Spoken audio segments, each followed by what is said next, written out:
ادع إلى سبيل ربك بالحكمة والموعظة الحسنة وجادلهم بالتي هي أحسن إن ربك هو أعلم بمن ضل عن سبيله وهو أعلم بالمهتدين.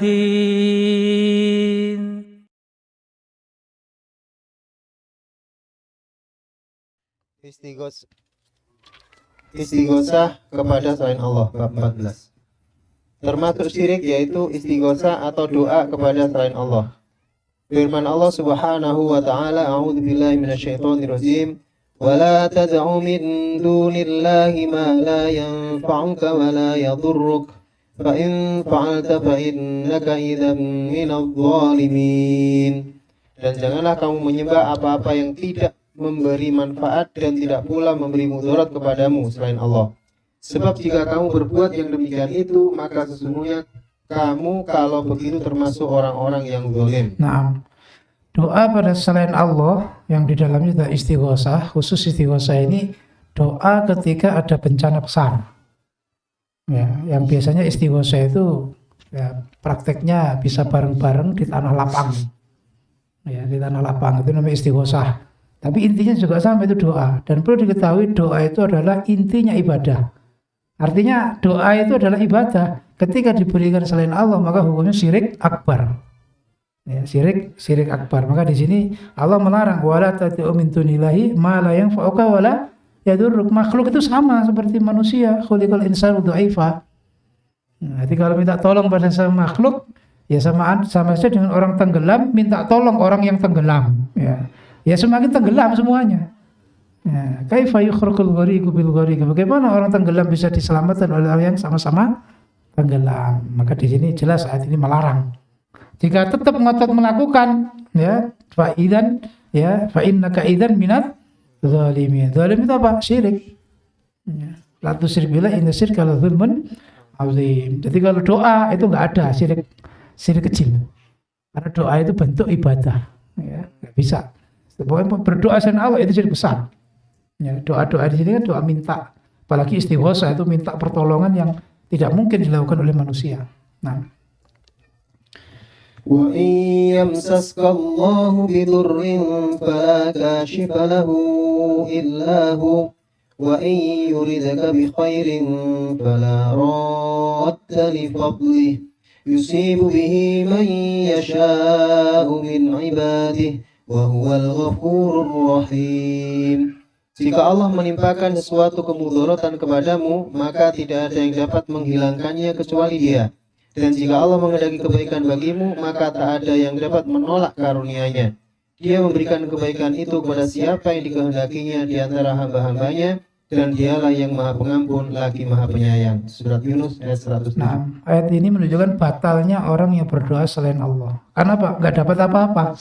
Karena yang bisa memberi, bisa menahan mudarat, memberi manfaat itu hanya Allah. Bagaimana patung berhala yang untuk mengusir lalat saja nggak bisa memberi rezeki. Ya, ini bentuk dari sesatnya orang yang berdoa kepada selain Allah. Nah, Innal ladzina ta'buduna min dunillahi la yamlikuna lakum rizqan fabtaghu 'indallahir rizqa wa'buduhu washkuru lahu ilaihi turja'un. Sesungguhnya yang kamu sembah selain Allah itu tidak mampu memberikan rizki kepadamu, maka mintalah rizki itu dari sisi Allah dan sembahlah Dia dan bersyukurlah kepadanya. Hanya kepadanya lah kamu akan dikembalikan. Al-Ankabut ayat 17. Nah, ayat ini juga menegaskan seseorang itu ya hanya percaya dengan Allah. Ya, hanya percaya dengan sehingga hanya berdoa kepada Allah karena Allah lah yang mempunyai rezeki. Maka carilah hanya di sisi Allah. Jangan takut ya untuk meninggalkan makhluk yang tidak mempunyai apa-apa. Ya, kalau saya nanti dikeluarkan dari grup saya, maisahnya bagaimana? Nah, jadi bentuk ada ketakutan. Kalau memang ketakutan itu sudah meyakini bahwa dengan dibenci oleh seseorang, tidak mempersembahkan sesuatu pada tempat-tempat keramat itu akan menghilangkan rezeki. Nah, kalau keyakinan itu mantap dalam hatinya, itu syirik akbar. Karena dengan begitu dia akan ada namanya yaitu khauf, ya, rasa takut pada selain Allah yang diiringi dengan pengagungan. Ya, sehingga dia mengerjakan apa yang diminta oleh orang-orang yang ditakuti itu. Ini bentuk dari penegasan bahwa istighosah atau doa pada selain Allah itu hukumnya larangan Allah dan itu syirik besar. Nah.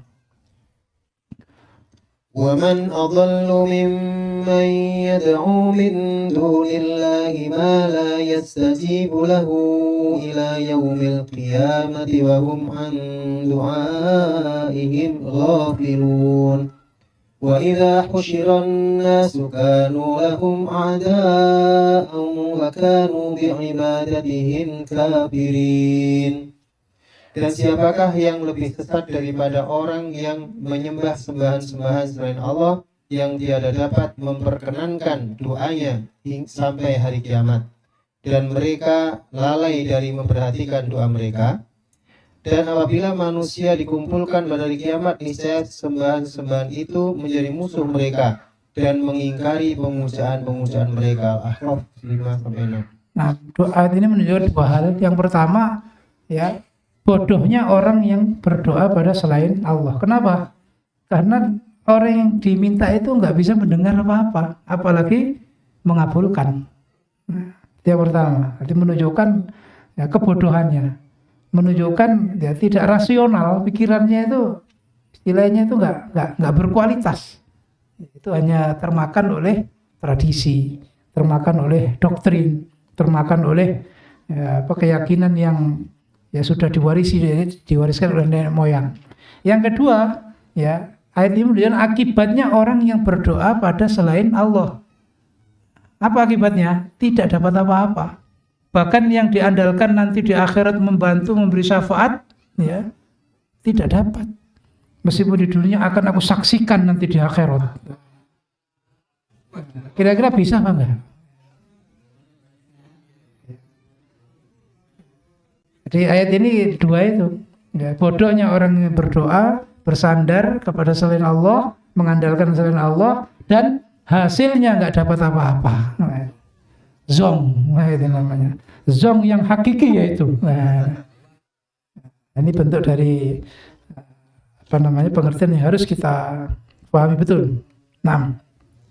أَمَّنْ يُجِيبُ الْمُضْطَرَّ إِذَا دَعَاهُ وَيَكْشِفُ السُّوءَ وَيَجْعَلُكُمْ خُلَفَاءَ الْأَرْضِ أَإِلَٰهٌ مَّعَ اللَّهِ قَلِيلًا مَّا تَذَكَّرُونَ.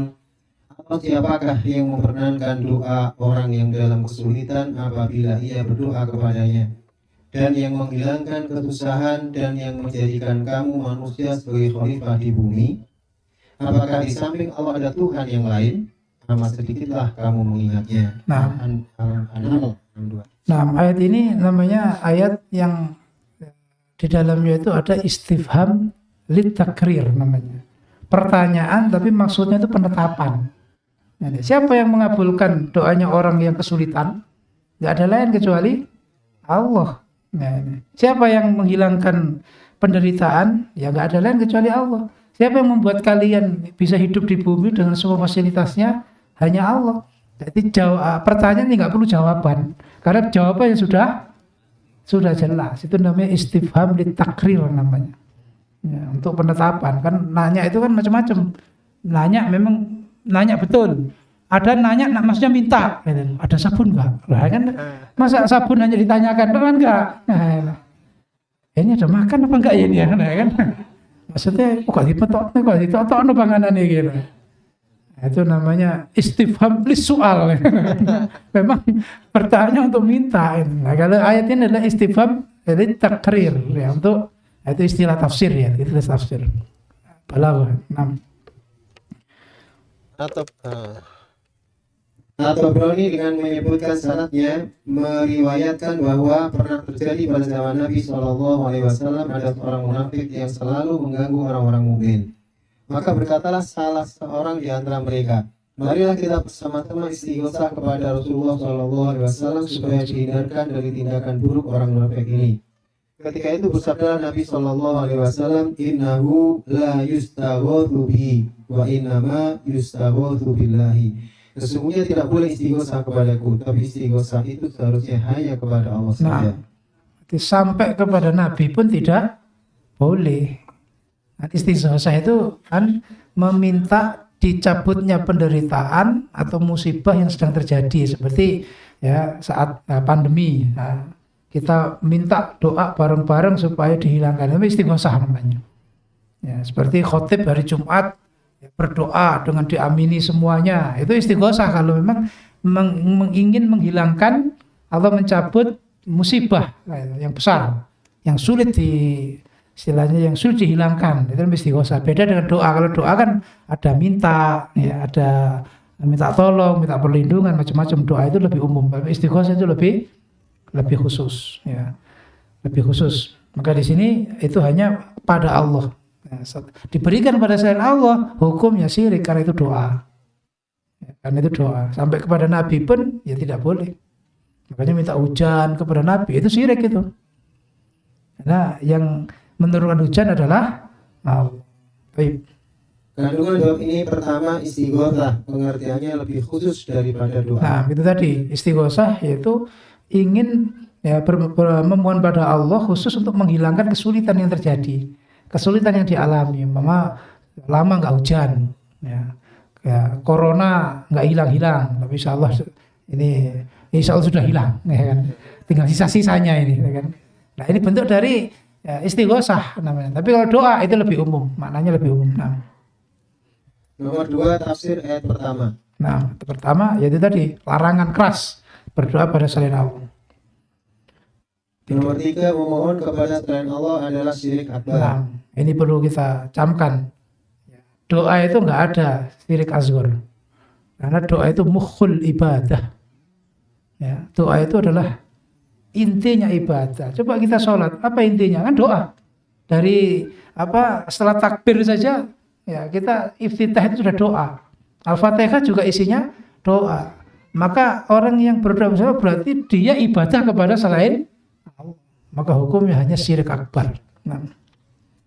Bahwa orang yang paling soleh sekalipun, kalau dia melakukan perbuatan ini untuk mengambil hati orang lain, maka yang termasuk golongan orang yang zalim, musyrikin. Nah, sama. Jadi kalau dia orang yang soleh sekalipun, ya kalau di situ hanya menarik orang supaya berdoa kepadanya, seperti mungkin ada orang-orang tertentu yang sudah mencapai derajat tertentu menurutnya, ya, kemudian orang supaya mintanya kepada dia, ya, meskipun sampai sudah meninggal pun supaya mendatangi kuburannya untuk meminta pertolongan dari dia bukan kepada Allah, itu syirik akbar. Ya, tapi kalau mendatangi, yakinnya semua itu dari Allah. Ya, di situ hanya istilahnya ya untuk wasilah, itu ada beda lagi nanti pembagiannya. Tapi kalau berdoa peribadahan, ya untuk wasilah itu sama, itu kalau itu syirik seperti menyembah kepada berhala, itu kan jelas itu ada pengibadahan. Tayyib.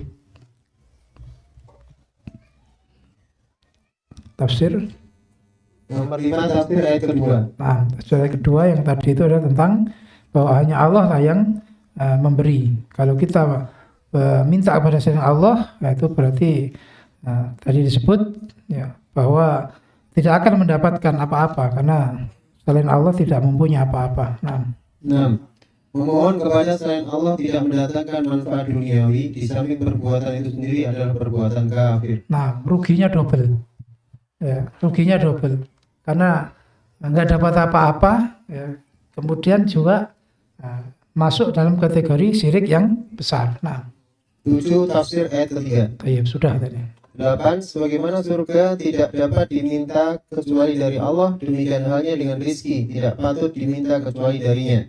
Nah, karena rezeki itu haknya Allah, ya, haknya Allah seperti ayatnya tadi. Jadi Allah menyatakan bahwa la yamlikuna lakum rizqo, karena rezeki itu yang memberi hanya Allah. Kalau istilah minta minta yang dibutuhkan, minta uang atau minta bantuan itu kan bukan istilah minta rezeki, tapi minta yang dibutuhkan itu nggak apa-apa. Apalagi yang diminta memang punya.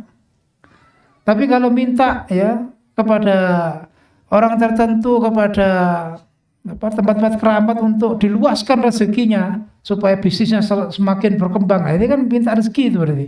Nah, itu yang syirik besar. 9. Tafsir ayat keempat. Taib sudah. 10.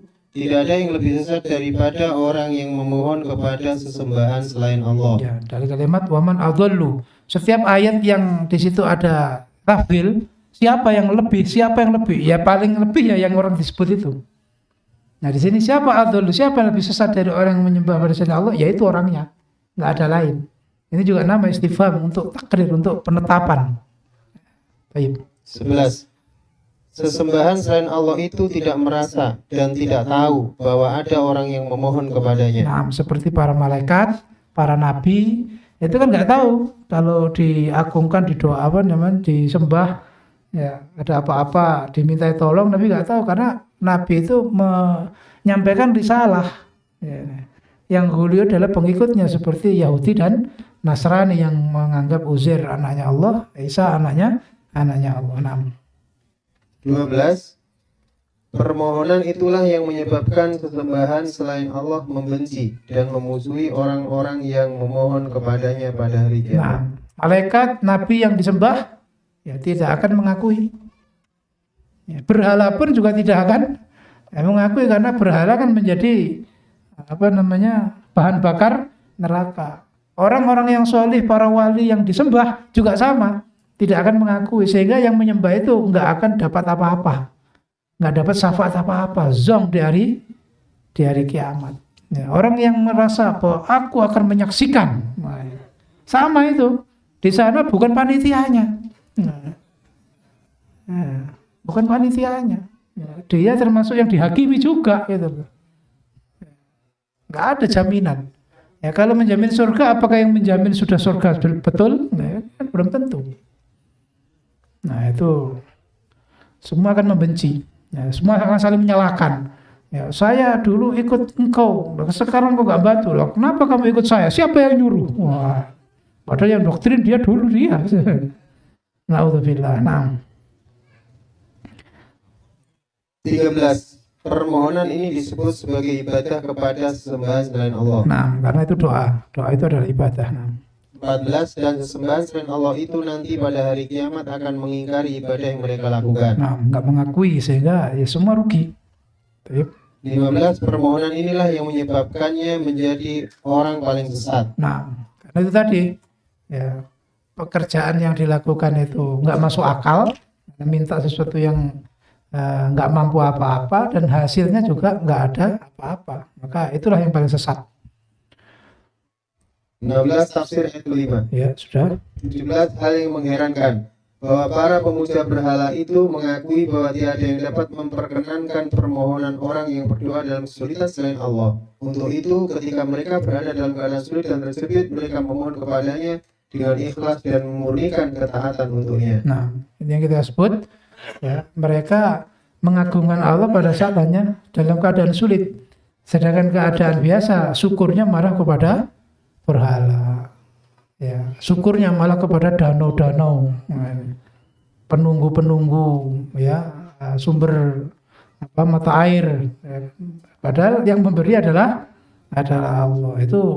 Itu namanya istighosah, ya kan, minta pertolongan yang tidak ada tuntunannya.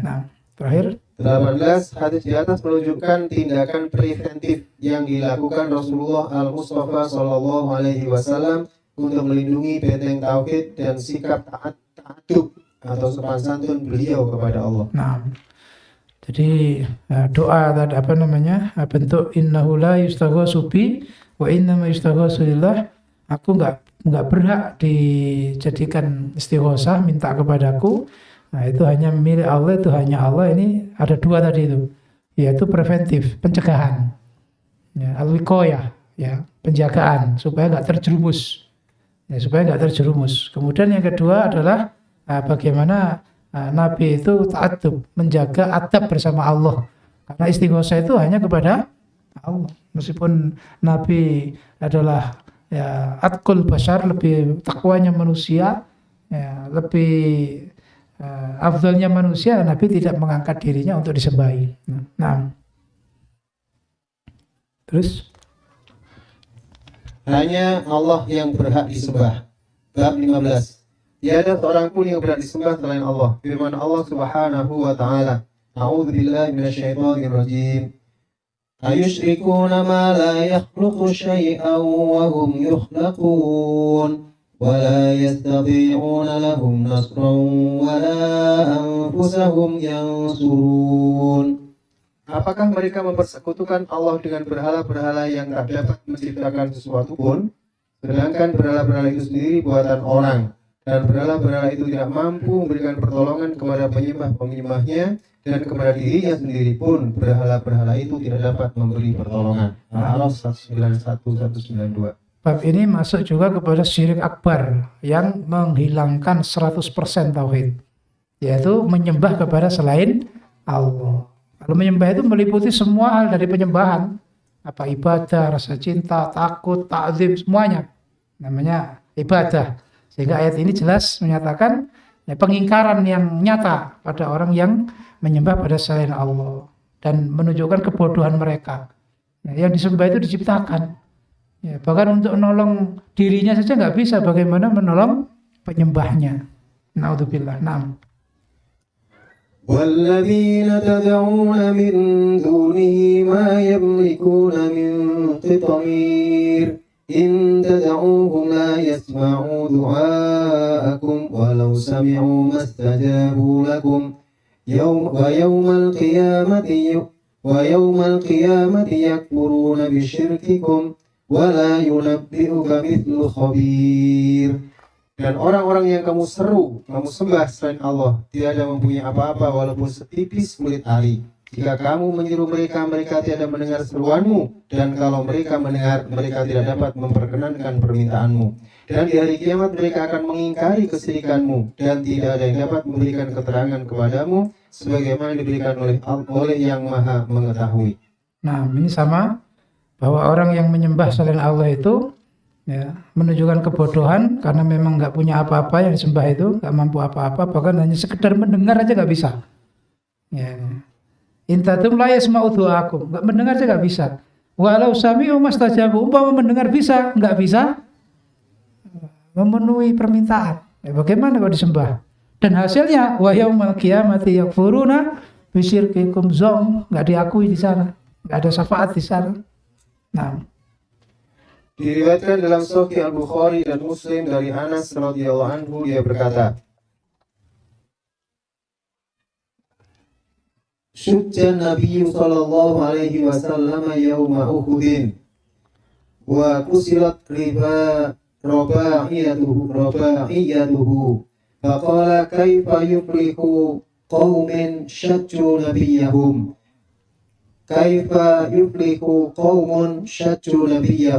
Fanazalat laisa laka minal amri syai'. Pada waktu perang Uhud, Nabi Shallallahu Alaihi Wasallam terluka di bagian kepala dan gigi taringnya. Maka beliau bersabda, bagaimana akan beruntung suatu kaum yang melukai Nabi mereka? Lalu turunlah ayat, tak ada sedikit pun campur tanganmu dalam urusan mereka itu. Al-Imran 128. Nah, hadis ini menunjukkan bahwa Nabi saja tidak punya kapasitas untuk menentukan orang lain, manusia. Nabi menyatakan bagaimana kaum itu beruntung ya, ketika sudah melukai nabinya. Allah menyatakan itu bukan urusanmu, mereka dapat hidayah atau tidak. Nah, artinya di sini apa? Seorang nabi pun yang punya keistimewaan itu tidak boleh disembah karena juga tidak mempunyai kemampuan apa-apa untuk memberi hidayah, memberi rezeki dan sebagainya. Nah ini, jadi penjelasan lebih detail lagi. Yang namanya yang disembah itu bukan hanya berhala, bukan hanya batu, bukan hanya pohon, tapi juga bisa seorang nabi. Dan itu juga hasilnya tidak ada apa-apanya karena nabi sendiri juga makhluk. Nabi sendiri juga makhluk. Allah sendiri juga banyak ayat-ayat yang mengingatkan Rasulullah. Ya, mengingatkan Rasulullah. Ini bentuk dari ketauhidan, ya, bahwa harus murni dari segala bentuk kesyirikan. Nah. Dan diriwayatkan dalam Sahih Al-Bukhari dari Ibnu Umar radhiyallahu anhu bahwa ia mendengar Rasulullah sallallahu alaihi wasallam yang telah terluka di bagian kepala dan gigi taringnya sewaktu perang Uhud berdoa tatkala mengangkat kepalanya dari ruku pada rakaat terakhir dalam salat subuh. Allahumma al'an fulanan wa fulanan ba'dama yaqulu sami'allahu liman hamidah Rabbana walakal hamdu. Ya Allah, laknatilah si fulan dan si fulan, yaitu seusai beliau mengucapkan sami'allahu liman hamidah Rabbana walakal hamd. Sesudah itu Allah pun menurunkan firman-Nya, laisa laka minal amri syai', tak ada sedikit pun campur tanganmu dalam urusan mereka itu. Dan menurut riwayat lain, beliau mendoakan semoga Safwan bin Umayyah, Suhail bin Amr, dan Al-Harith bin Hisham dijauhkan dari rahmat Allah. Maka turunlah ayat wa laisa laka minal amri syai', tak ada sedikit pun campur tanganmu dalam urusan mereka. Nah, ini bukti bahwa Nabi nggak berhak atas hidayah orang lain. Nabi hanya menyampaikan hidayah, tidak menentukan, ya. Kamu dapat hidayah atau tidak, itu Nabi tidak ada kemampuan di situ. Maka bagaimana selain Nabi kok menentukan? Nah, ya ini sedintan dikit mau ini.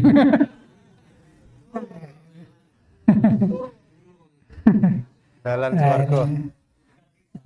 Pilih yang ada jaminan apa yang belum ada jaminan. Nah, pilih yang pasti atau yang masih insya Allah. Nabi aja nggak mampu, diingatkan oleh Allah. Bahkan disebut Nabi itu Islam semua itu. Yang tadinya didoakan laknat, dia dijauhkan dari rahmat, tapi Allah memberi hidayah. Ya. Suhail bin Amr, Sufyan bin Umayyah, Suhail bin Amr, Islam semua.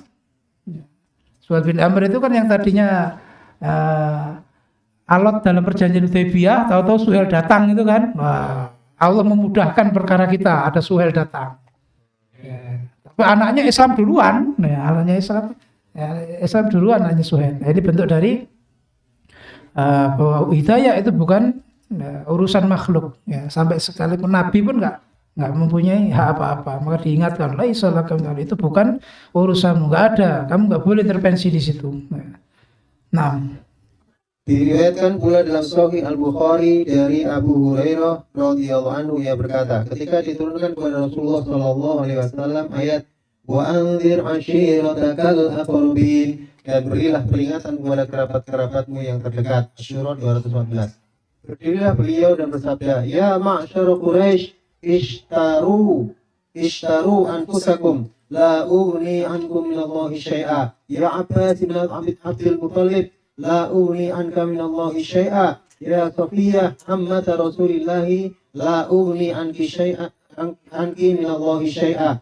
Ya Fatimatu binta Muhammadin, salini min mali ma syi'ti, la ughni anki minallahi syai'a.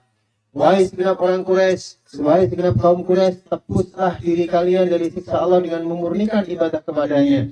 Sedikit pun aku tidak berguna bagi kalian di hadapan Allah. Wahai Abbas bin Abdul Muttalib, sedikit pun aku tidak berguna bagi dirimu di hadapan Allah. Wahai Safiyah bibi Rasulullah, sedikit pun aku tak berguna bagi dirimu di hadapan Allah. Dan wahai Fatimah putri Muhammad, mintalah kepadaku apa yang kamu inginkan dari hartaku. Sedikit pun aku tidak berguna bagi dirimu di hadapan Allah. Nah, ini juga bentuk pengakuan Nabi. Ya, bahwa Nabi aja nggak bisa melindungi apa-apa, nggak bisa menjamin apa-apa. Nah, lah kok selain Nabi menjamin, yang dijamin bukan keluarganya lagi, yang dijamin percayanya. Nah, berapa puluh tahun percayanya. Nah, Nabi ya yang menjamin keluarganya itu aja nggak bisa. Ya. Untungnya kita sebenarnya hadis ini sudah kita kaji nih, kan? Oh iya. Sudah berkali-kali dilewati, ya, dibaca, diterangkan, difahami. Ya, tapi kenyataannya ya, masih belum ya, terbuka bahwa hidayah itu hanya milik Allah.